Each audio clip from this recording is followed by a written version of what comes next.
What happened is کہ during COVID ہم نے دیکھا بہت ساری خواتین نے کچھ نے کوکنگ کا شروع کیا, ڈریسنگ کا شروع کیا, home services of make up and all has been started giving, but of course یہ والا ذرا چیز تھوڑی مشکل تھی کیونکہ ہم فزیکل ٹچ نہیں کر رہے تھے. But you have started your this journey when and how, یہ تو سب سے بیسک سوال تو یہ ہوگا, اور کیوں شروع کیا؟ Okay, so I started it before COVID basically. Okay. And I started it بالکل جب my kids were growing up and I was بالکل close to a divorce.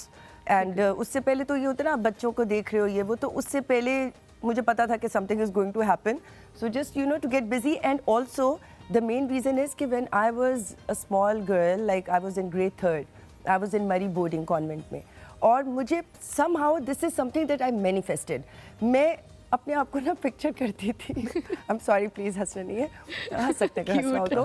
سو میں مینیفیسٹ کرتی تھی, اس وقت سیلون اور اسپا نہیں ہوتا تھا, پارلر ہوتا تھا, اور میں دماغ رہی تھی کہ ایک میرا پارلر ہوگا اور میں میڈم ہوں گی, اور میں روز تیار ہو کے نا اپنا بیگ جاؤں گی, پارلر والی میڈم, پارلر والی میڈم. اچھا, اور سنو اس پہ میں ایک ایڈ کروں گی, اور وہ پارلر والی میڈم کے ساتھ نا ہمیشہ ان کے جو ورکرز ہوتے ہیں, میڈم آئے آپ کے نیلز کر دیں, آپ کا مینیکیئر اور پیڈیکیئر. تو مجھے اس کا کمانے کے لیے نہیں ہوتا تھا, مجھے اپنے لیے ہوتا تھا کہ میں روز جاؤں گی, روز میرا بلو ڈرائی سارے کام ہوئے ہوں گے اور یہ وہ.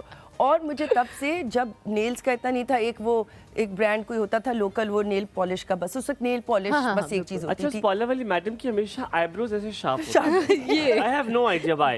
جو میڈم ہوتی تھی پارلر والی, ان کی شارپ ہوتی تھی, اور الحمدللہ ان کے پاس ایک اور انسٹنکٹ ہے بدتمیزی کا. وہ بدتمیز, وہ غصے والی ہوتی تھی. ہاں, بدتمیز ہوتی تھی. لیکن وہ آپ کو ذلیل کر دیتی تھی, لیکن آپ پارلر والی باجی کو کچھ نہیں کہہ سکتے کیونکہ وہ پارلر والی باجی ہے. لیکن اب بہت چینج ہو گیا. تو خیر اس وقت بس میں ایسے آئی تھنک وہ مینیفیسٹ کرتی تھی, ایسے کبھی سوچا نہیں تھا کہ ایکچوئل ہوگا, بس یہ مینیفیسٹ ہی کرتی تھی.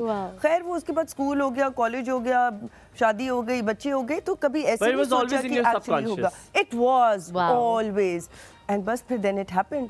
اینڈ لیکن یہ کووڈ سے پہلے ہوا تھا, اور جب میں نے اس کو اسٹارٹ کیا ہے اسپا کو, اور اس کے آئی تھنک 1 سال بعد تو میرے ساتھ تھوڑا سا یہ ہوا تھا کہ کیونکہ اسلام آباد میں ویسے بھی ایک اسمال بزنس کو رن کرنا از ویری ڈیفیکلٹ.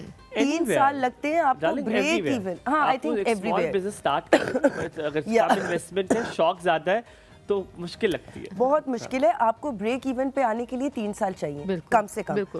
تو میرا جب وہ بھی اسٹارٹ ہو رہا تھا, 1.5 سال بھی پورا نہیں ہوا تھا, کووڈ آ گیا. اب وہ بند بھی نہیں کر سکتے تھے, تو کووڈ میں بھی جب بند بھی کیا ہے تو شکر ہے کہ papa was there to help also, تھوڑی سیونگ ہوتی ہے وہ.